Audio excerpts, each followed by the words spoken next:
Dear student, welcome to tech study online portal everything for technical student. यदि आप किसी भी टेक्निकल एग्जाम या अपने सेमेस्टर एग्जाम की तैयारी कर रहे हैं तो आप हमारे चैनल को सब्सक्राइब कर लीजिए, जिससे कि आपकी तैयारी और अच्छे से हो सके। आज का जो वीडियो है हमारा वह टेक्निकल थ्योरी सेक्शन से है। थ्योरी सेक्शन में आज का जो टॉपिक है most important numerical on the connection of the capacitor. जब कैपेसिटर के संयोजन से अगर कैपेसिटर को सीरीज में जोड़ा जाए या पैरेलल में जोड़ा जाए या ब्रिज बने तो उस केस में टोटल कैपेसिटेंस ऑफ कैपेसिटर क्या होगा, या कह सकते हैं कि जब कैपेसिटर को सीरीज या पैरेलल में जोड़ा जाए तो उनमें जो वोल्टेज या पोटेंशियल डिफरेंस का जो वैल्यू होता है, या कह सकते हैं कि जो रेशियो होता है, ratio of the potential difference of the capacitor first and second, what will be the value of the potential difference between the capacitor. तो आइए देखा जाए। पहला क्वेश्चन देखिए, most important numerical on the capacitor connection है। First question कह रहा है कि दिए गए नेटवर्क में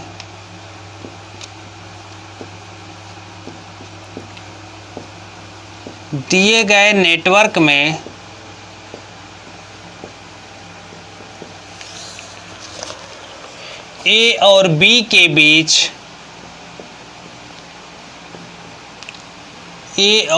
के बीच तुल्य धारिता कितनी होगी। तुल्य धारिता कितनी होगी। एक नेटवर्क है हमारे पास और उसको इस प्रकार से जोड़ा गया है और हमसे पूछ रहा है कि what will be the total capacitance of the capacitor between the point A और बी। ए और बी के बीच संधारित्र की कुल धारिता कितनी होगी। अब कनेक्शन देखिए, नेटवर्क क्या है, एक इस प्रकार से कैपेसिटर है, दूसरा कैपेसिटर इस प्रकार से है, एक कैपेसिटर इस प्रकार से है, अगला कैपेसिटर इस प्रकार से जोड़ा गया है और जो नेक्स्ट कैपेसिटर है वह भी इस प्रकार से जोड़ा गया है। ठीक है, और कह रहा है कि इनको हम क्या कर रहे हैं, 10 वोल्ट की बैटरी से जोड़ दे रहे हैं।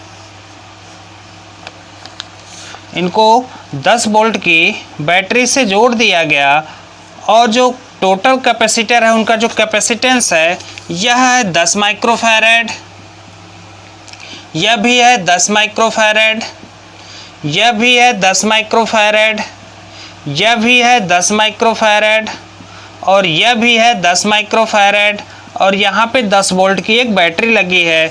यह पॉइंट आपका ए हो गया, यह पॉइंट बी हो गया, यह पॉइंट सी हो गया और यह पॉइंट आपका डी हो गया। तो देखिए क्या क्या दिया हमारे पास। ऑप्शन है 40 माइक्रोफैरेड, दूसरा दिया है 20 माइक्रोफैरेड, तीसरा दिया है 30 माइक्रोफैरेड और चौथा जो दिया है वह है 10 माइक्रोफैरेड के बराबर। ठीक है, सवाल समझ में आया। सवाल क्या कह रहा है कि दिए गए नेटवर्क में व्हाट विल बी ए और बी के बीच तुल्य धारिता, पॉइंट ए यहाँ है, बी यहाँ है, दोनों के बीच टोटल कैपेसिटेंस का मान क्या होगा हमें बताना है। तो देखिए टोटल कैपेसिटेंस या कैपेसिटर के केस में हो या रेजिस्टेंस के केस में हो, अगर ब्रिज नुमा संरचना तैयार हो रही है, ब्रिज का डायग्राम बन रहा है, तो वहाँ पे हम 10 सेकंड रुक के बस यह चेक कर लेंगे कि क्या दिया गया ब्रिज व्हीटस्टोन ब्रिज के समान है, और समान है तो क्या वह संतुलित अवस्था में है या असंतुलित अवस्था में है, उसको चेक कर लिया जाए। उसके बाद हम क्या करेंगे, क्वेश्चन को आगे प्रोसीड करेंगे, सॉल्व किया जाएगा। तो यहाँ पे देखिए यह जो है यह 10 माइक्रोफैरेड है, यह भी 10 माइक्रोफैरेड है, 10 माइक्रोफैरेड 10 माइक्रोफैरेड। तो आपको व्हीटस्टोन ब्रिज की स्टेबिलिटी चेक करने का तरीका बताया गया था कि आमने सामने के रेजिस्टेंस का मल्टीप्लिकेशन कीजिए या आमने सामने के कैपेसिटर की कैपेसिटेंस या धारिता का मल्टीप्लाई करिए। अगर दोनों बराबर है तो ब्रिज हमारा संतुलित अवस्था में होगा। अब ब्रिज जब संतुलित अवस्था में है तो यहाँ पे जो यह बीच वाले भाग में यहाँ पर जो कैपेसिटर लगा है वह क्या करेगा, उसमें कोई करंट फ्लो नहीं होगी। कोई करंट फ्लो नहीं होगा तो उसको हम क्या करते हैं, नेगलेक्ट कर सकते हैं, अवॉइड कर सकते हैं। तो यहाँ पे देखिए 10 × 10 10 गुणे 10, ये भी क्या है 10 गुणे 10। आमने सामने के कैपेसिटर के धारिता का गुणनफल अगर बराबर होगा तो यहाँ पे देखिए 10 गुणे 10 100, यह भी क्या है 10 गुणे 10 100। यानी यह कह सकते हैं कि दिया गया जो ब्रिज है यह व्हीटस्टोन ब्रिज है और यह संतुलित अवस्था में है। संतुलित अवस्था में होने के कारण हम यहाँ पर जो पॉइंट सी और डी के बीच, शाखा सी और डी के बीच में 10 माइक्रोफैरेड का कैपेसिटर लगा है, इसमें कोई धारा फ्लो नहीं होगी, तो इसको क्या करेंगे नेग्लेक्ट कर देंगे। संतुलित अवस्था में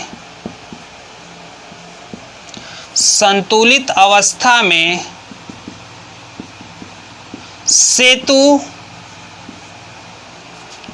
होने के कारण सी और डी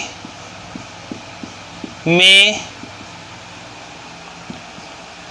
कोई धारा CD में कोई धारा नहीं जाएगी। तो इसका मतलब यह है कि हम सी और डी को क्या कर दें नेग्लेक्ट कर दें, और सी और डी को जैसे ही यहाँ से हटाएंगे, देखिए इसको नेग्लेक्ट किया जा रहा है सी और डी, क्योंकि यह ब्रिज है, ब्रिज संतुलित अवस्था में तो इसमें कोई धारा नहीं बहेगी। इसको जैसे ही नेग्लेक्ट करेंगे तो देखिए यह 10 माइक्रोफैरेड सीरीज में हो गया, यह भी 10 माइक्रोफैरेड सीरीज में हो गया। तो ए और बी के बीच जो तुल्य धारिता है वह CAB बराबर होगा जब सीरीज में जोड़ा जाता है। जब कैपेसिटर सीरीज में हो तो फार्मूला हम रेजिस्टेंस के पैरेलल क्रम का लगाएंगे। तो यहाँ पे क्या होगा 10 गुणे 10 बटे 10 प्लस 10, ये किसके बराबर हो जाएगा 5 माइक्रोफैरेड के बराबर। ठीक है, ऐसे CAB या हम इधर से निकाल दें, देखिए CACB। अब ऐसे CADB का जो मान होगा वह भी क्या होगा 10 गुणे 10 बटे 10 प्लस 10, यानी 5 माइक्रोफैरेड यह भी हो गया। और जब 5 माइक्रोफैरेड ये भी हो गया तो यहाँ पे देखिए इनको हम हटा के एक सिंगल कैपेसिटर लगा सकते हैं, और जो सिंगल कैपेसिटर होगा उसका जो मान होगा कुछ इस प्रकार से होगा।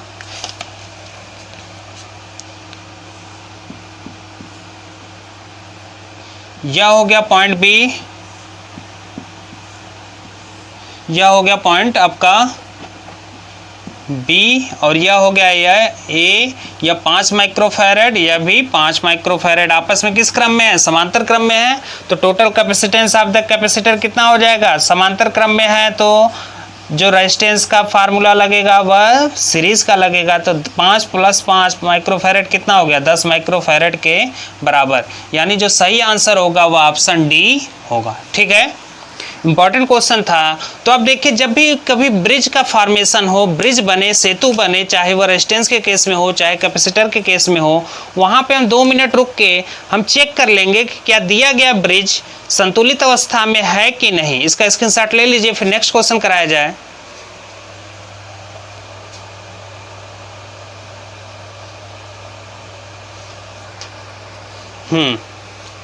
इंपॉर्टेंट क्वेश्चन था यह। TG2 या JEE एग्ज़ाम में पूछे जाने का इस प्रकार का जो क्वेश्चन कराया गया चांसेस अधिक होता है कि क्योंकि ये थोड़ा सा ट्रिकी क्वेश्चन है। Tricky in the sense resistance के केस का जो ब्रिज है वह संतुलित अवस्था में हमें चेक करना आता है। कैपेसिटर के केस में भी अगर ब्रिज का फॉर्मेशन हो रहा है, ब्रिज बन रहा है, 4 कैपेसिटर को इस प्रकार से जोड़ दिया गया कि वहाँ पे सेतु बने, तो सेतु की स्टेबिलिटी को, संतुलित अवस्था को हम चेक कर सकते हैं। और चेक करने का जो तरीका है वही रेजिस्टेंस वाला जो फार्मूला आपको बताया गया था कि आमने सामने के भुजाओं का मल्टीप्लाई करिए, अगर यह बराबर है तो ब्रिज क्या है संतुलित अवस्था में है। सेकेंड क्वेश्चन देखिए, कह रहा है कि दो संधारित्र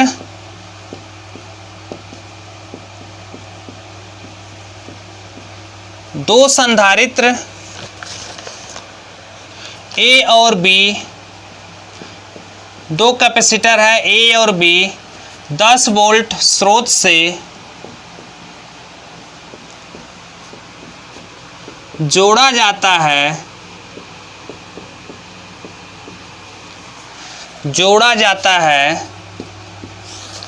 फिर कह रहा है यदि स्विच, एक स्विच लगा है, यदि स्विच S ऑन किया जाए तो संधारित्र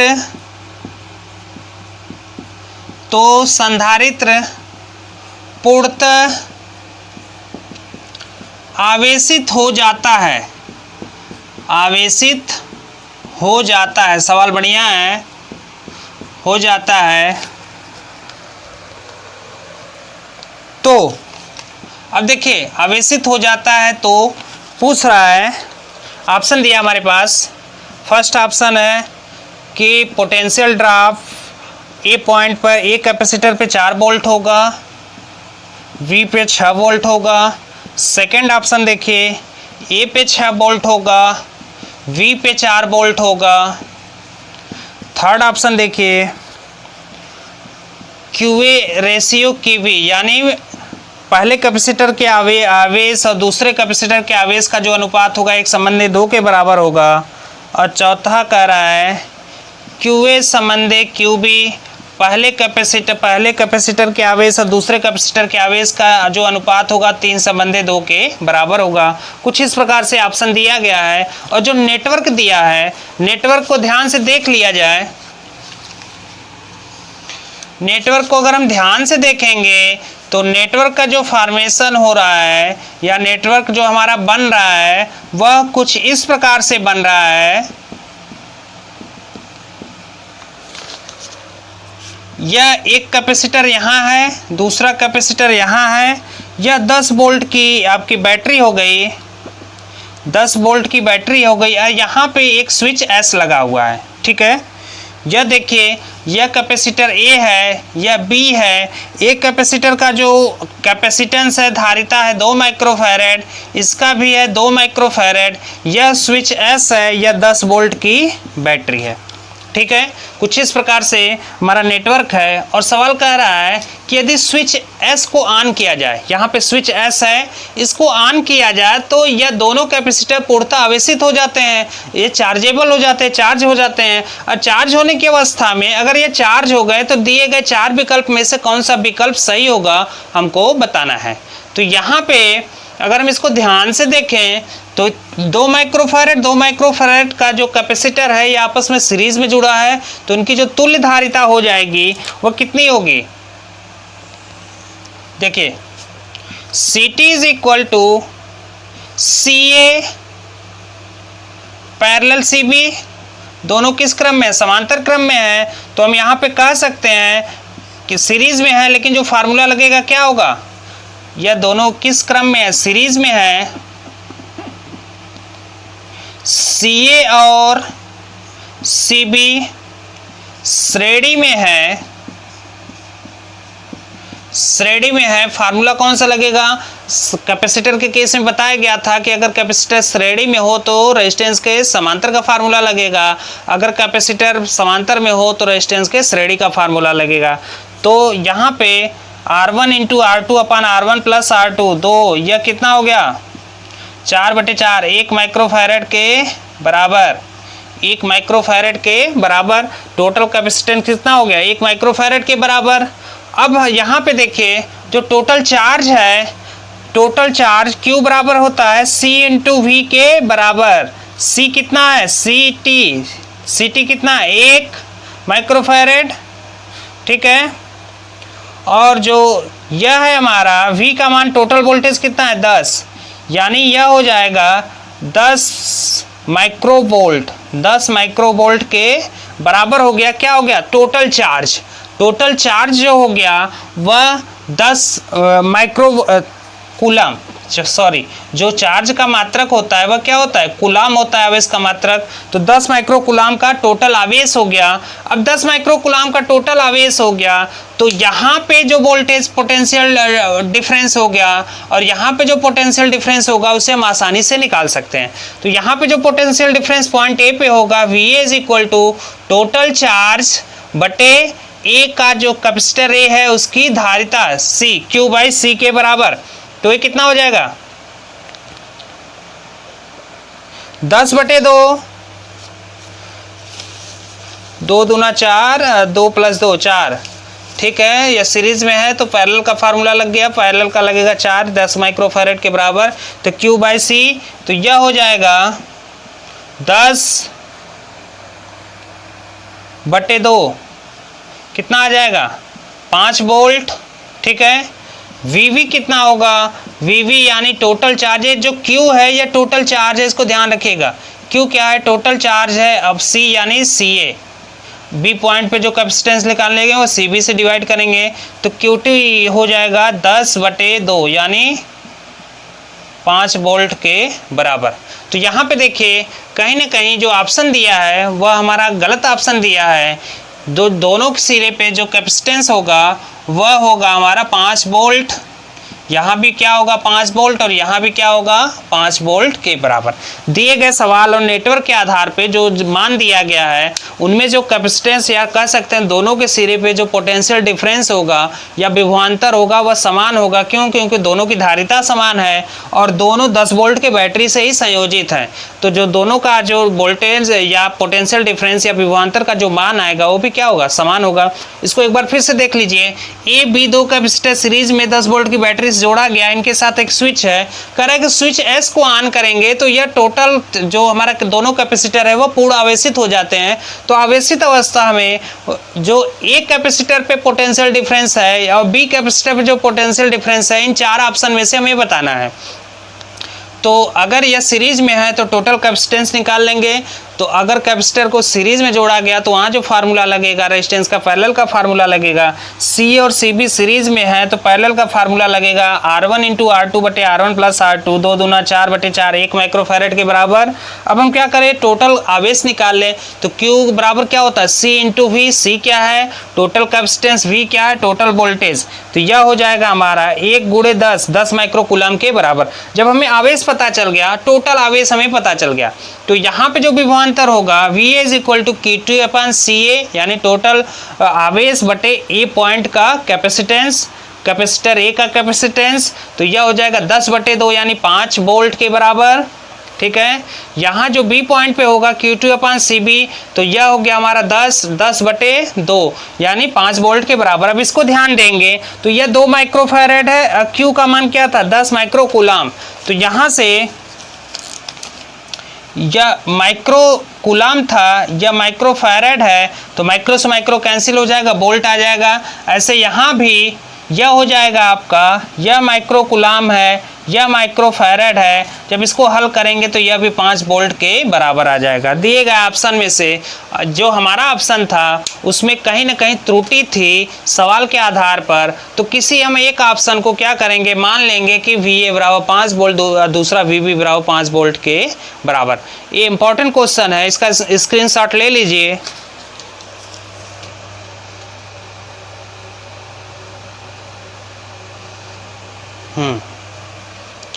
तो आज का वीडियो यहीं समाप्त करते हैं। उम्मीद है कि जो भी चीज़ें बताई गई हैं आपको समझ में आई होगी, वीडियो पसंद आई होगी। हमारे चैनल को सब्सक्राइब करें, हमारे वीडियो को लाइक करें और शेयर करना ना भूलें।